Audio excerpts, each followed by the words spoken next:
Hey all, hope you all are doing well. Today we are going to discuss the one of the important and core topic of molecular biology, that is DNA replication. We all know that DNA is important for the storage of genetic information, and to pass this genetic information from one generation to another generation, DNA must be duplicated by means of replication process. So before going in the detail, please subscribe my YouTube channel, that is Biochemistry Basics by Dr. Amit, and don't forget to press the bell icon so you can get all the notifications from it. So duplication or synthesis of DNA is called as a replication. DNA replication is a semi-conservative, which means each DNA strand serves as a template strand for the synthesis of new strand, producing two new DNA molecules, each with one new strand and one old strand. So there are three possible replication patterns are there. First one is the semi-conservative replication, second one is the conservative replication, and the third one is the dispersive replication. This is the picture showing the semi-conservative replication. As we have already discussed that in the semi-conservative replication, each strand serves as a template strand for the synthesis of new DNA molecule. This one is the conservative replication, and this one is the dispersive replication. Now in 1958, Messelson and Stahl, they have done one experiment to demonstrate semi-conservative type of replication. They have grown all the bacteria in the medium containing heavy nitrogen, and they allowed all the DNA molecules to label with this heavy nitrogen. After that, they allowed this cell to divide in a medium containing the normal nitrogen. At the end of the first generation, all the DNA molecules were half labeled with this nitrogen.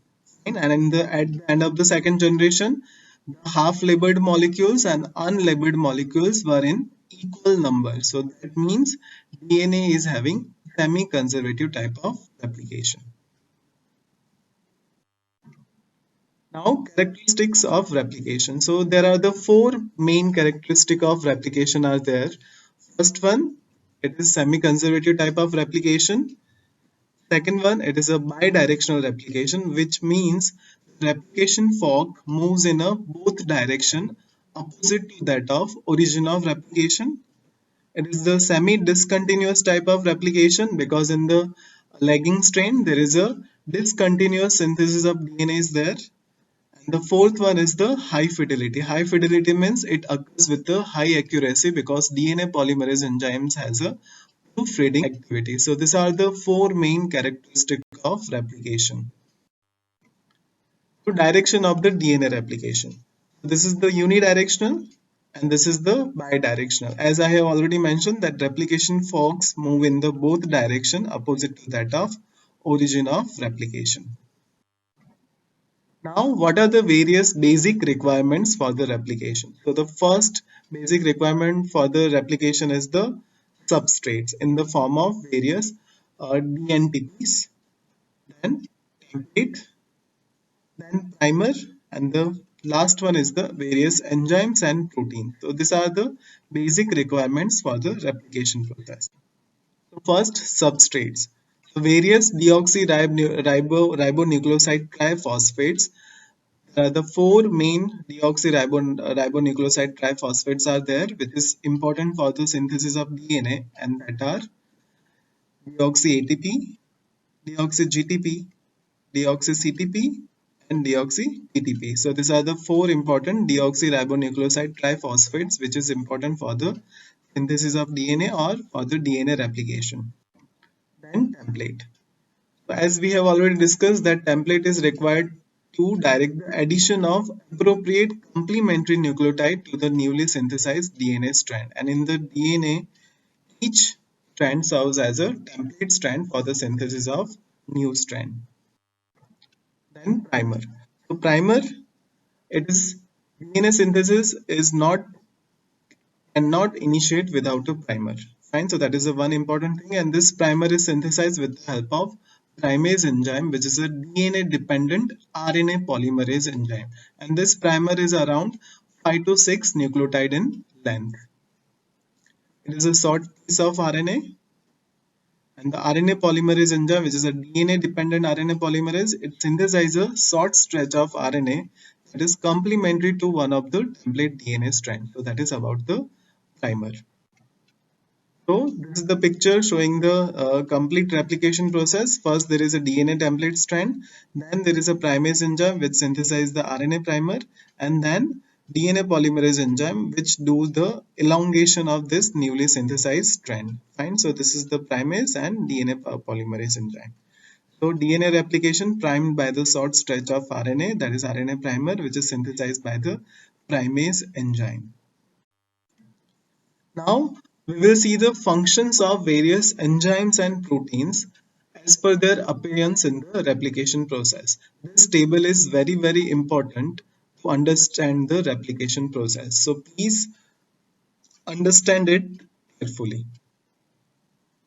First one is the DNA-A protein. This DNA-A protein is important for the recognition of origin of replication. And so that is DNA-A protein. Another protein is the SSB protein, which is also called as a single-stranded binding protein. As the name suggests, single-stranded binding protein, it maintains the DNA template in the single strand form only, which is essential to prevent the double-stranded DNA formation, and it protects the vulnerable single-stranded DNA from the various nucleases enzyme. So that is single-stranded binding protein. Then comes the another very important enzyme, that is helicase. This helicase is also known as a DNA-B. This helicase is important for the unwinding of the helical structure of DNA with the utilization of ATP. And so that is helicase. After the helicase, due to the unwinding of the helical structure of DNA, there is a problem of the supercoiling comes. So this supercoiling is relieved by various enzymes like topoisomerase 1 and topoisomerase 2. This topoisomerase 2 is called as a DNA gyrase enzyme. And after that, there is the action of RNA primase enzyme, which is also called as a DNA-G. And this RNA primase enzyme is a special DNA-dependent RNA polymerase enzyme which synthesizes the primer, which uses the single-stranded DNA as the template. So this is the DNA-A protein, then single-stranded binding protein, helicase, topoisomerase 1 and 2, and then RNA primase. Then DNA polymerase that we will discuss separately, and in the last there is the action of DNA ligase. This DNA ligase, it connects two adjacent single-stranded DNA strands by joining the 3' hydroxyl group of one DNA strand to the 5' phosphate of the another DNA strand. So sealing the nick in the process of replication, repairing, recombination and splicing. So these are the various functions of DNA ligase. The main important function is the sealing the nick in the process of replication. Now, DNA polymerase is the main hero of the DNA replication process. So DNA polymerase enzyme, they are the special DNA-dependent DNA polymerase enzyme which catalyzes the DNA synthesis, and they are more commonly called as a DNA polymerase. In the prokaryotes, there are the three main type of DNA polymerases are there, while in the eukaryotic cell, there are the five main types of DNA polymerases are there.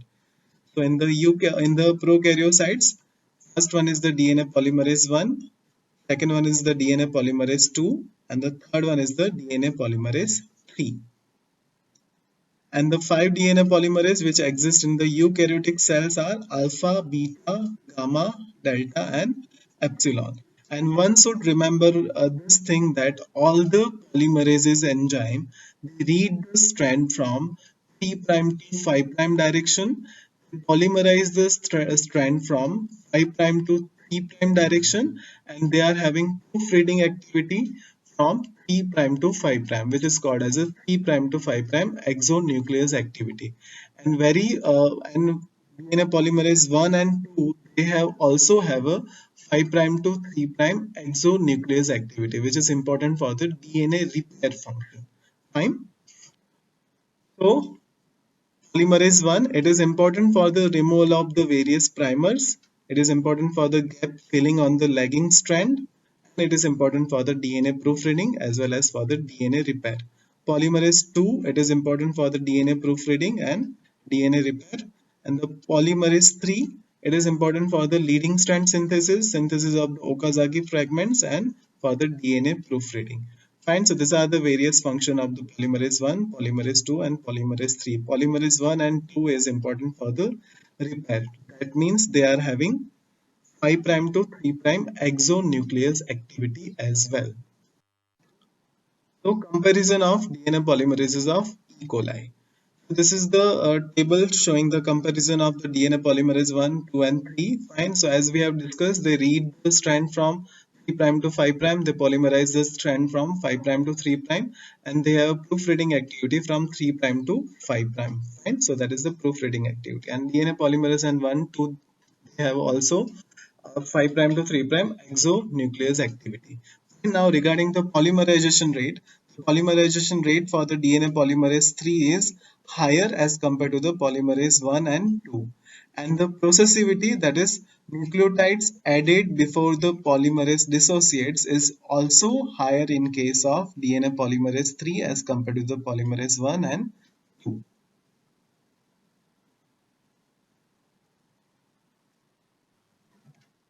Fine, now regarding the exonuclease function. So we have already discussed that all the DNA polymerase enzymes have a 3' to 5' exonuclease activity, which is important for the proofreading activity.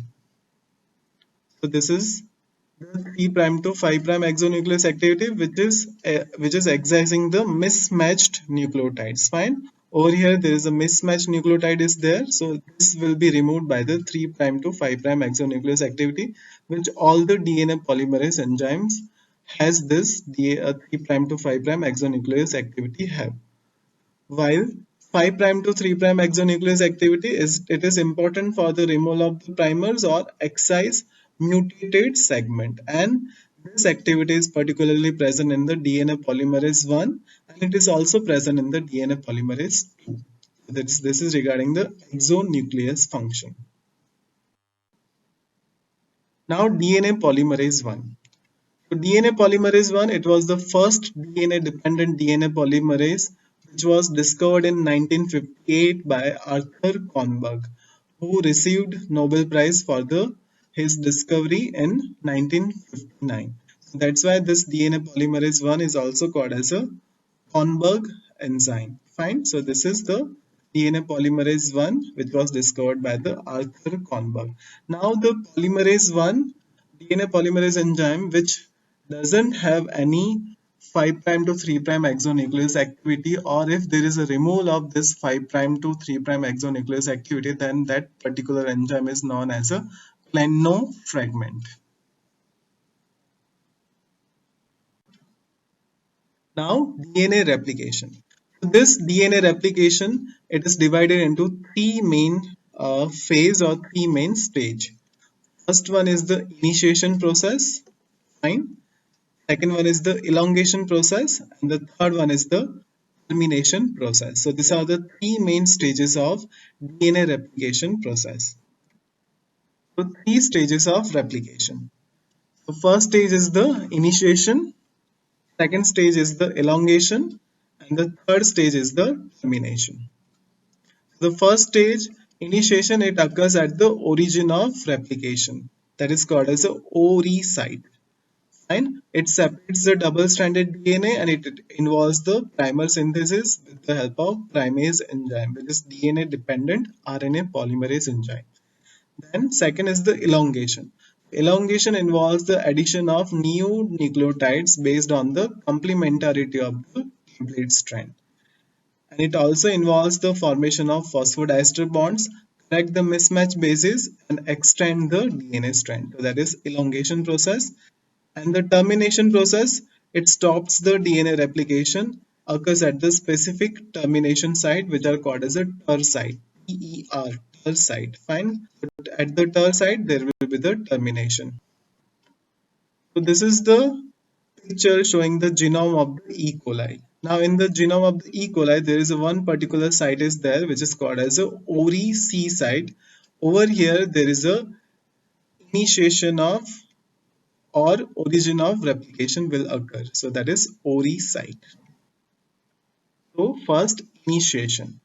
So initiation of replication, it starts at a particular point which is called as the origin of replication or ORI site, and this ORI site is reached in AT region. Fine, this particular site is reached in AT and it is around 248 base pair long.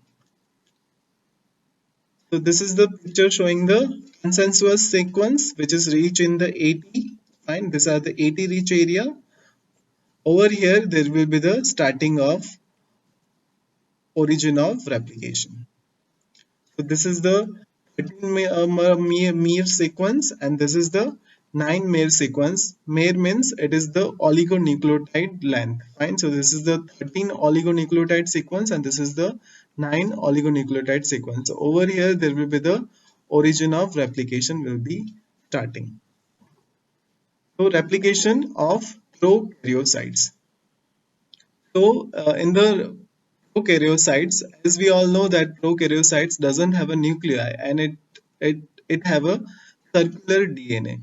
So this unwinding of the DNA, it occurs at the particular region which is called as the origin of replication on ORI site.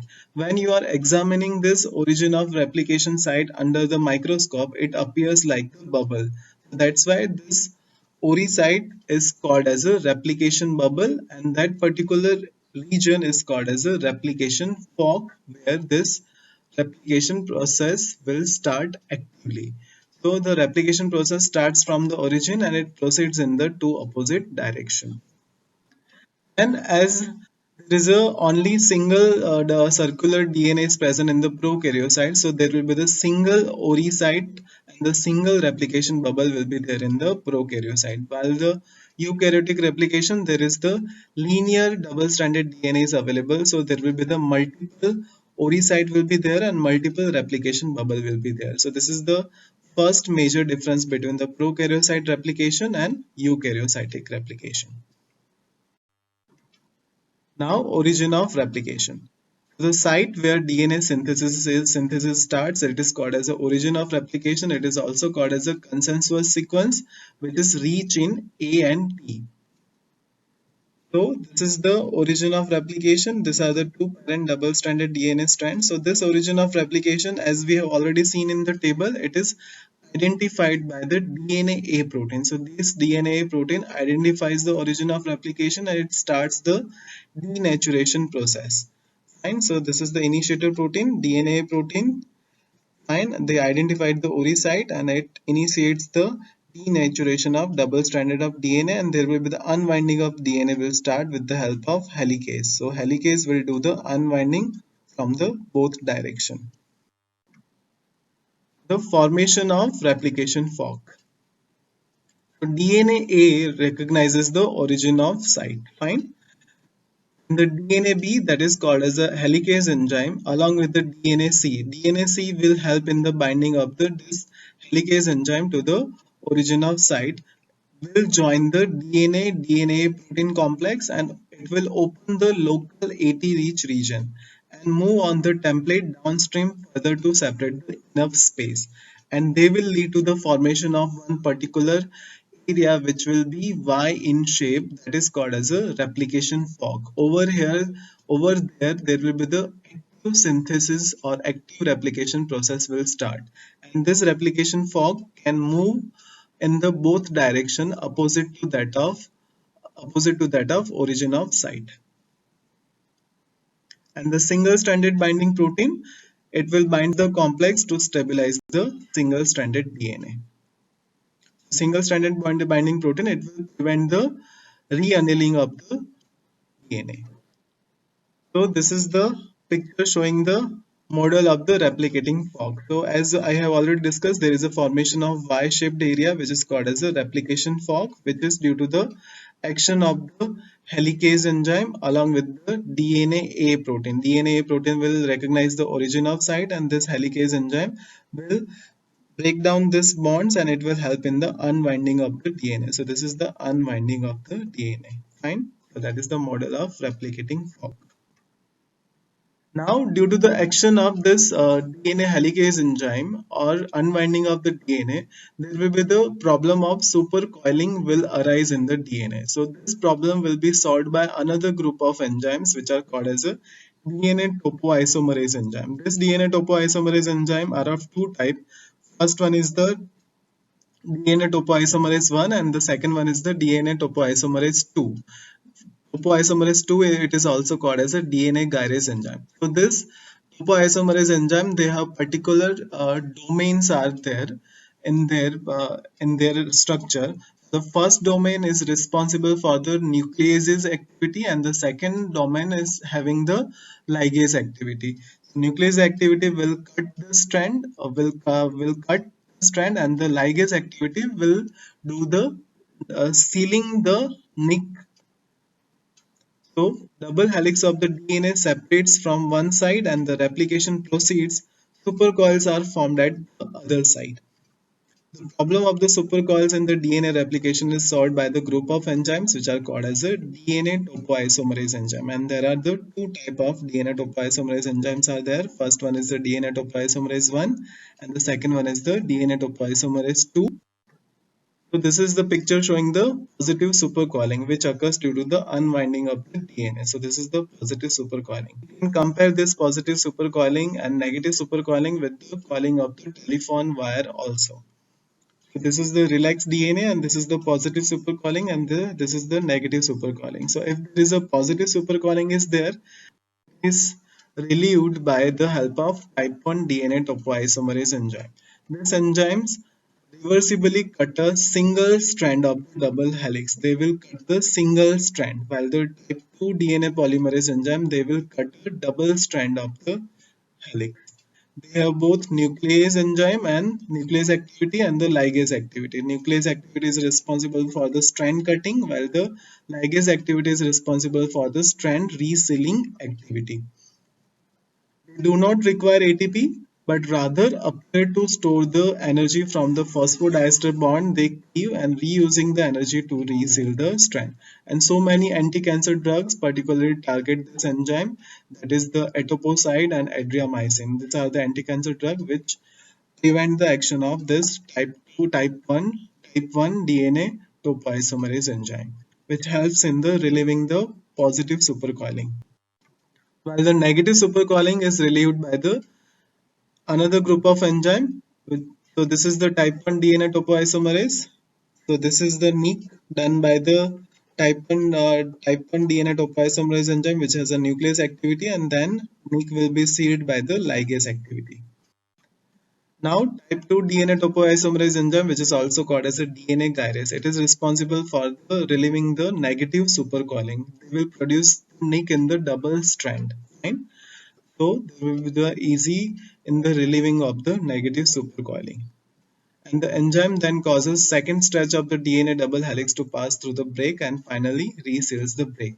Many antibiotic drugs like ciprofloxacin and nalidixic acid inhibits this type 2 DNA topoisomerase enzyme or DNA gyrase enzyme. So after the action of this, all this DNA protein, helicase enzyme, single-stranded binding protein, and topoisomerase, there will be the formation of one particular region which is called as a pre-primosome. This pre-primosome will help in the will help the single-stranded DNA accessible to the action of various another enzymes like RNA primase enzyme. So this RNA primase enzyme can synthesize RNA primer over there. So formation of pre-primosome. Now primer synthesis. So the primase enzyme joins and forms a complex called the primosome. So primase enzyme will join the pre-primosome and it will form a complex primosome. And the primase will start the synthesis of purines on the single-stranded DNA template using the NTP as the substrate in the 5' to 3' direction at the expense of ATP. And this short RNA segments provide free 3' hydroxyl group for the DNA elongation. That is primer synthesis, which occurs in the initiation phase. Picture showing the initiation process. Fine. So after the action of helicase enzyme, there is a unwinding of the double-stranded DNA occurs. After that, there will be the binding of the single-stranded binding protein. So this single-stranded binding protein, it will prevent the re-annealing of the single-stranded DNA, and it will prevent the formation of double-stranded DNA. After that, there will be the primase enzyme. It will synthesize the primer, and this primer will be important for the synthesis of DNA. This primase is also called as a DNA dependent RNA polymerase. So all this process occurs in the initiation process, starting with identification of origin of site. Fine, that is done by the DNA protein. Then there is unwinding of the double-stranded DNA, which occurs with the helicase enzyme. Then there is a problem of the supercoiling, which is solved by the topoisomerase enzyme, that is topoisomerase 1 and topoisomerase 2. Then there is action of single-stranded binding protein, and in the last there is a synthesis of primer with the help of primase. So this is the steps or process which is occurring in the initiation phase. Now, elongation phase. Elongation is mainly concerned with the DNTPs are continuously connected to the primer or the nascent DNA chain by the DNA polymerase III enzyme. And the nature of the chain elongation is the series of the formation of phosphodiester bond. Elongation process is mainly concerned with the attachment of the nucleotides to the free 3' end of the strand. Fine. So at the 3' and the 3' end of the strand, there will be the attachment of the nucleotides, which will be done with the help of DNA polymerase T enzyme. This is the picture showing the formation of phosphodiester bond. This is the growing strand, and this is the template strand. Template strand is 3' to 5', and the growing strand is from 5' to 3'. Over here, there is a formation of phosphodiester bond, which occurs in the elongation process by the DNA polymerase III enzyme. The elongation process, we have already seen that there is a formation of RNA primer with the help of primase enzyme in the initiation phase. Now in the elongation process, as we have already discussed that all the DNA polymerase enzyme, they read the strand from 3' to 5' and they polymerize the strand from 5' to 3'. Fine. So after the, as we all know that DNA strands are the anti-parallel in nature, means one strand is running from the 5' to 3' and another strand is running from the 3' to the 5'. So DNA synthesis will be different in the both strand. The strand which is running from the 3' to the 5', over here DNA polymerase III enzyme will polymerize the DNA strand in 5' to 3'. It can polymerize this strand from 5' to 3'. And over here, DNA synthesis will be occurring continuously with the help of single RNA primer only. While the strand which is running from 5' to 3', again over here, DNA strand will be polymerized in 5' to 3' only. Over here, DNA polymerase cannot polymerize the strand from 3' to 5'. So over here, DNA will be synthesized discontinuously with the synthesis of short stretch fragments of DNA, which are called as a Okazaki fragments. So the strand which is synthesized discontinuously is called as a lagging strand, and the strand which is synthesized continuously is called as a leading strand. So first there is a primer. So elongation by the DNA polymerase. So this is, you can see the elongation by the DNA polymerase is occurring continuously and the strand is synthesizing continuously. So that is the leading strand. After that, there will be the formation of short stretch of fragments on the lagging strand. And the strand which is synthesized discontinuously is called as a lagging strand, and the short fragments of DNA are called as a Okazaki fragments because DNA polymerase enzyme polymerize the strand from 5' to 3' direction only. Now after the action of this DNA primer and DNA polymerase enzyme, There will be the primer will be removed by the DNA polymerase 1 enzyme. Fine. So DNA polymerase 1 enzyme will remove all this primer, and it will fill and the gap which is generated by the removal of this primer will be filled by DNA ligase enzyme. So at the end of the elongation process, DNA polymerase 1 enzyme will remove all the primer, and the gap will be filled by the DNA ligase enzyme. So this is the elongation process. Okazaki fragments, they are the DNA fragments which are synthesized sequentially on the DNA template strand having 5' end. These DNA fragments are called as the Okazaki fragments. They are around 1000 to 2000 nucleotide long in the prokaryocytes and 100 to 150 nucleotide long in the eukaryocytes. The daughter strand consisting of the Okazaki fragment is called as a lagging strand. This one is very important because it is frequently asked in a multiple choice question. The daughter strand which consists of Okazaki fragments are called as a lagging strand. This is the picture showing the formation of Okazaki fragments. So these are the short stretches of DNA fragments which is synthesized. They are called as Okazaki fragment, and the strand which is on which this Okazaki fragments are synthesized are called as a lagging strand. And this one is the leading strand. Over here there is a continuous synthesis of DNA occurs. This is the picture showing the Rizi Okazaki and Tsuneko Okazaki who have discovered this Okazaki fragment. So this is the picture showing the action of RNase enzyme or RNA or primase enzyme which leads to synthesis of primer. Then there is action of DNA polymerase enzyme for the elongation, and then gap which occurs due to the removal of primers will be sealed by the DNA ligase enzyme. Now termination. So termination of the replication will be done by the identification of one particular site which is called as a TER site, which is the DNA replication terminus binding site. Hence, the replication of the E. coli is bidirectional from one origin, and the two replication fork must meet at one point which is called as a TER site or TER at 32. All the primers will be removed and all the fragments will be connected by the DNA polymerase 1 and ligase. This is the showing the side, which is the terminus side. Over here, there will be the termination of DNA replication will occur. Our binding proteins will recognizes the termination sequences and helps to achieve the termination process. Now let's see the various multiple choice question asked from this particular topic. So false statement is or are, it is asked in the PGMA 2011.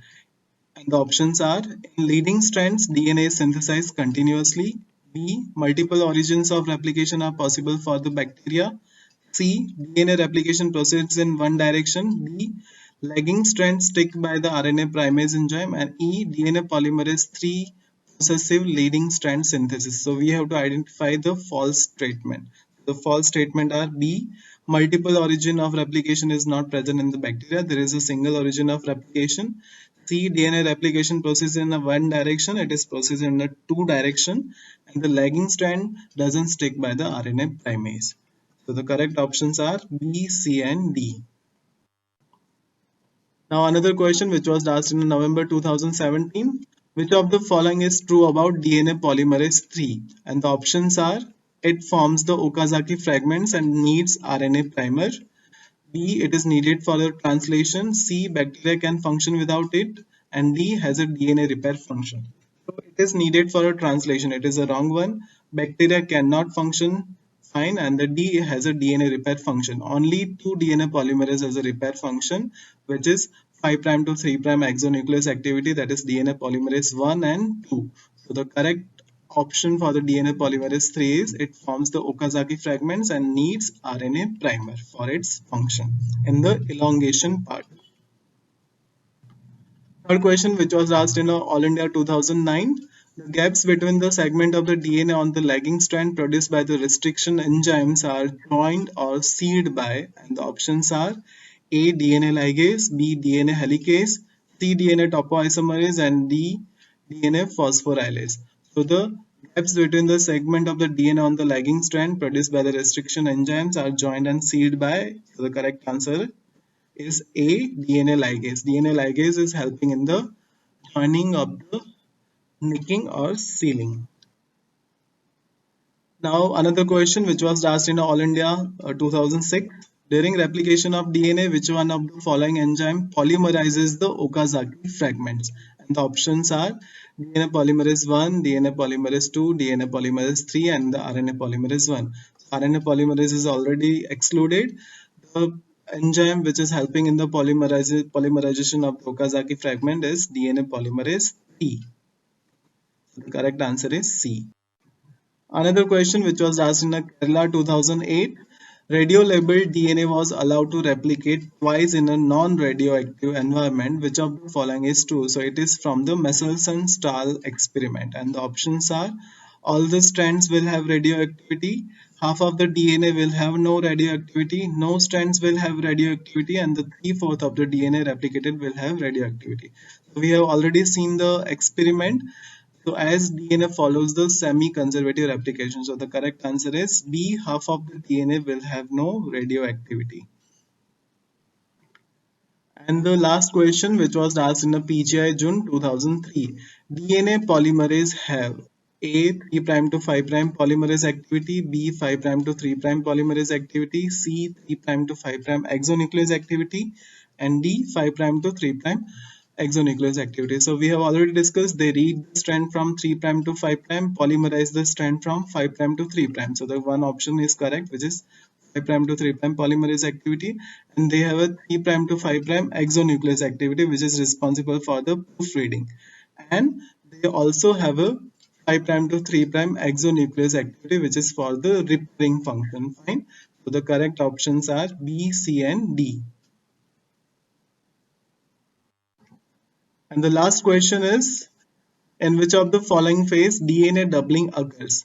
A. G1 phase, B. S phase, C. G2 phase, and D. M phase. DNA replication or synthesis of DNA is occurring in the S phase, that is synthesis phase of cell cycle. So the correct answer is B. These are my references. Thank you for watching. Please like, share, and subscribe Biochemistry Basics by Dr. Amit, and don't forget to press the bell icon so you can get all the notifications from it. Thank you.